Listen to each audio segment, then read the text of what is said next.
My racist boss has hated me for years. But when a client insulted me, he showed everyone who actually runs the office. I, 27M, have worked under Mr. Henderson, 60s, for 3 years. It hasn't been easy. Henderson is old school in the worst way possible. He makes jokes about my background, intentionally mispronounces my name, and gives the best assignments to guys who look just like him. I stayed because the pay is great and I wanted to prove I belonged. Last Wednesday, we had a massive meeting with a potential whale client, a guy named Sloan who was bringing in a $5 million contract. Sloan was even worse than Henderson.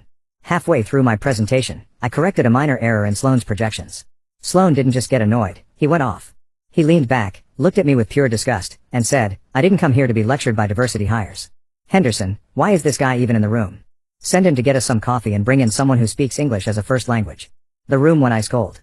I felt that familiar pit in my stomach, waiting for Henderson to join in or tell me to just take it for the team. But Henderson didn't laugh. He slowly put his pen down and stared at Sloan. "Sloan," Henderson said, his voice dropping an octave. "That guy is the lead analyst of this firm. He's the reason your company isn't currently hemorrhaging cash from that terrible merger last year. And since you're clearly too thick to understand his presentation, let me make this simple for you." Henderson stood up and closed his laptop. "The meeting is over. I don't care how many zeros are on your check. I don't do business with people who insult my staff. I might be a lot of things, Sloan, but I'm not a fool. Get out of my office before I have security show you the sidewalk." Sloan was stunned. He scrambled, trying to apologize, but Henderson pointed at the door.